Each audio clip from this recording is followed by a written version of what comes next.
hero nyaman Super buat Ken. Super Ken. Dan kita akan melihat bagaimana game yang pertama di match yang kedua. Tapi sebelum itu MV11 mana suaranya? Smash them. Oh, bikin Troopers Kingdom semuanya rame di sini. Bersatu ya, masih ramai juga dan lebih semangat karena sudah buka puasa. Iya benar. Oke, sekarang kita bahas lagi sedikit, Beb. Brusco Baxia. Ah, Petrify. oke. Oke. Ini demi nangkap Fanny banget ya. Dan jatuhnya juga nggak cuma untuk nangkep Fanny, tapi ngebantu Irat biar cepat dapetin level 4 untuk dapetin Electrifying Beats. Dia akan membantu di dua sisi bagian jungle.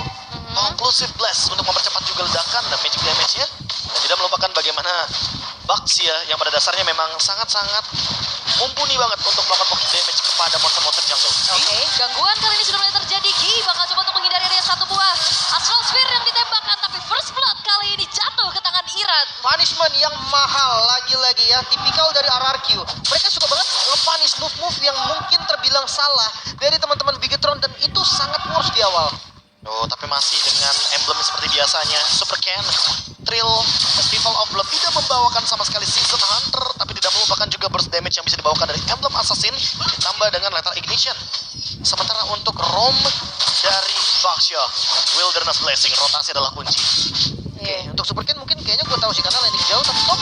Yap, ini agresivitas dari Irat udah mulai kelihatan ya. Dia udah jalan ke arah top lane. Dan dia nggak mau nantinya Super Ken akan bisa leluasa juga untuk melakukan invasi nih. Potong farmingnya, tapi ya kelihatan juga bahkan Super Ken dia mau all in. Dia butuh level 4 soalnya. Oke. Sebenarnya selama Super Ken tidak tertangkap dengan Curtain Skull dari Dawn, harusnya aman aja. Dia bisa terbang kemanapun.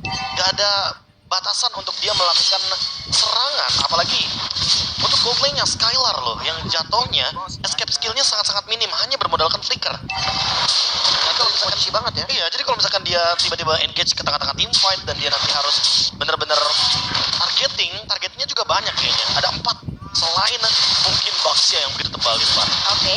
Tapi untuk kali ini kita bisa melihat bagaimana Turtle yang pertama sudah mulai dicolek-colek oleh Lord GM dan juga Brusco.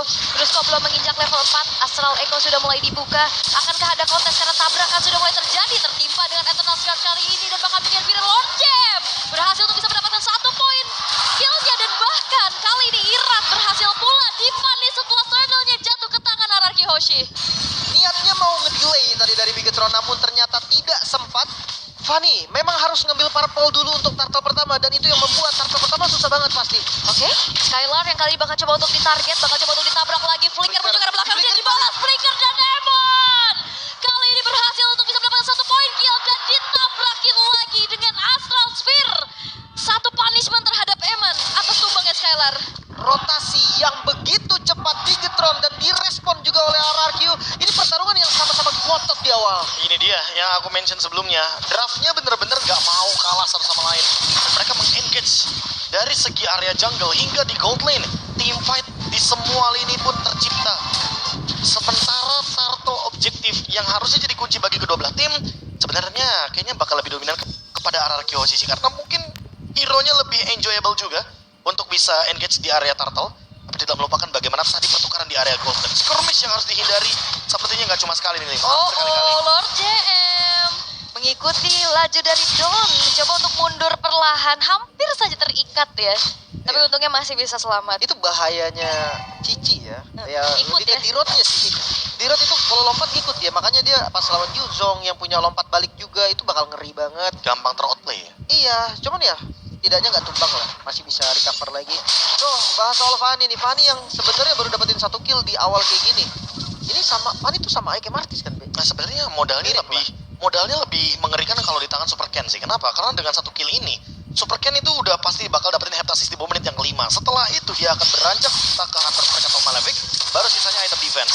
Dia suka banget dengan Athena Shield dan juga Antiquiras. Makanya ketika Lord ada atau muncul dan nanti mungkin Bigetron kehilangan kuantitas, mereka masih bisa engage Lord-nya. Jadi secara paksa dan juga secara item kualitas hero, dia bakal benar-benar ngotot di objektif. Oke, dan seperti ada juga ngotot di arah top lane, kali ini Disperse Storm Skylar bakal coba untuk di-commit dan berhasil. Sudah kombinasi dari Ki dan bahkan Okta berhasil pula untuk bisa mempanis siapapun yang menyentuh ke arah Skylar. Tapi kali ini Turtle dan berhasil juga diamankan oleh Irat karena Super Ken yang ditabrak oleh Brusco bakal coba untuk digesek lagi dari Steel Cable. Dan bahkan kali ini Brusco terlalu kuat untuk bisa ditumbangkan dan Super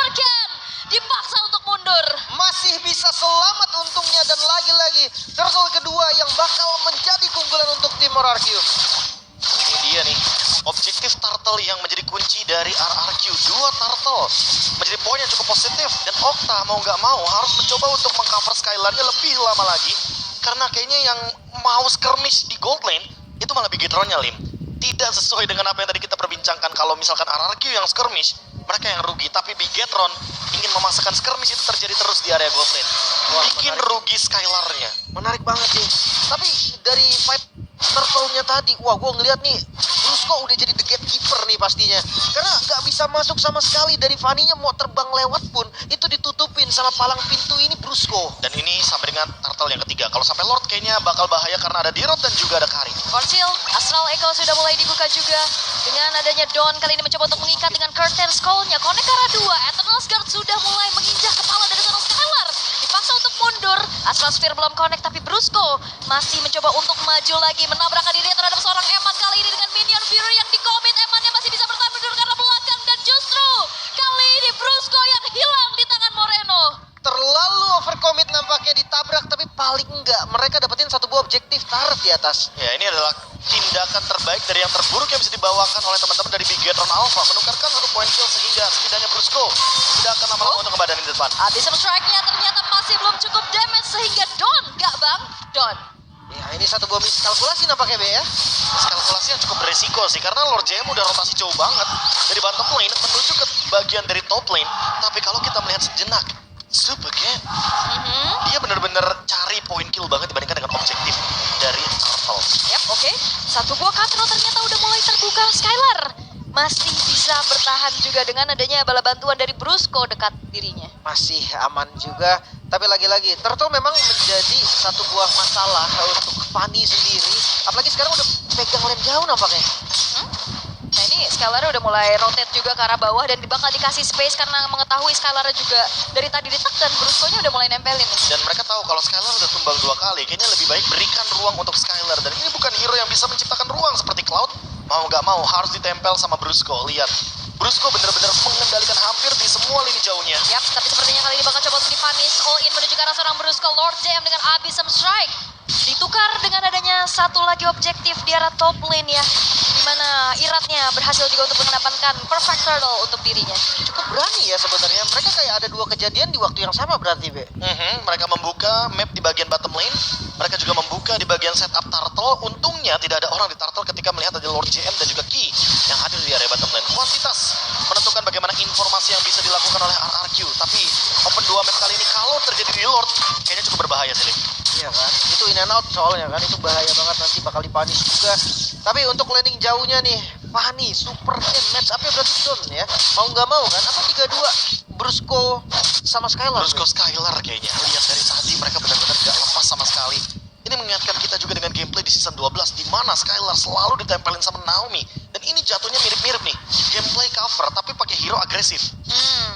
Bisa buka juga, bisa ngasih efek stun juga. Dari audience predictions, 27% untuk RRQ. Wow. Hanya 23% saja untuk Bigetron. Tapi kalau dari game ya jujur nggak game regular Petrify. Petrify kali ini Super Ken. Bahkan sempat dikejar Torn Apart Memory terlalu jauh dari jangkauan sepertinya. Sayang banget ngebuang satu buah flicker Skylar. Ini pasti ada satu informasi yang penting banget. Dan itu bakal di aim habis-habisan. Dan setupnya menuju ke Lord yang pertama. Per 37 detik lagi. Sementara lihat Skylar untuk flickernya masih belum terlalu ready. Petrify mungkin bisa ready ketika nanti Lord hadir. Namun untuk flicker berarti targeting dari Bigetron Alpha akan lebih kejam lagi menuju ke belakang. Mungkin ya, kita akan lihat nanti. Cuman gue suka sih memang ketika Super Ken ini udah pegang landing jauhnya. Karena dia tuh bener-bener adaptif banget dari build-nya. Kita nggak lupa lah dari MPL Playoff season kemarin. Itu yang dia sampai gonta ganti item banyak banget sampai network itu paling tinggi. Dia ganti Immortal, ganti Rose Gold. Sampai full defense ya. Makanya sangat-sangat adaptif melihat adanya keadaan yang di bagian lane jauhnya. Tadi referensinya mungkin udah agak-agak sedikit kelihatan ya. Dan Brusco sama Skylar berapa sih akan berdempetan terus-terusan. Oke, 1v1 situation antara kedua belah jungler. Electrifying itu diaktifkan, bermain dengan steel cable. Memang tidak ada yang tumbang karena dua-duanya sama-sama lincah. Tapi Super Ken bakal coba untuk sneaky picky lagi di area rerumputan, mencoba untuk kembali menjalankan lane jauhnya. Oh, dia mau nge-cut. Dia jauh dan di bagian Lord juga udah mulai di setup. Tapi nggak bakal bisa dialin karena kedua jungle-nya masih di sana. Lihat si Brusco. Oke, tapi kayaknya Ira sudah sampai duluan. Tapi Lord JM kali ini bakal coba untuk memberikan ada sedikit dealing damage lagi. Tapi terangkat sudah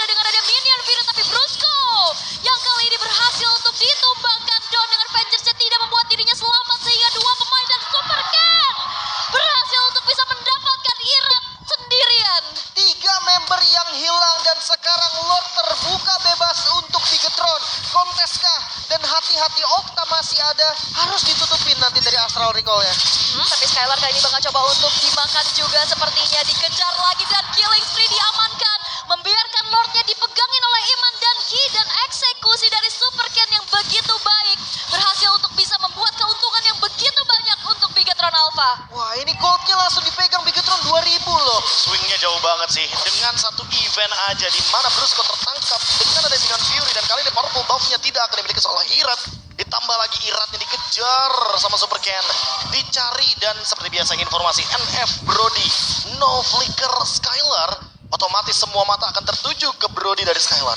Wah, ini komunikasinya berjalan bagus ya. Lu pegangin dulu, gue kill dulu nih Skylar ya. Iya, kelihatan banget sih. Tadi memang sebenarnya udah nggak ada jungle dari RRQ. Lordnya tuh memang udah susah banget. Dan push bawahnya nggak sih?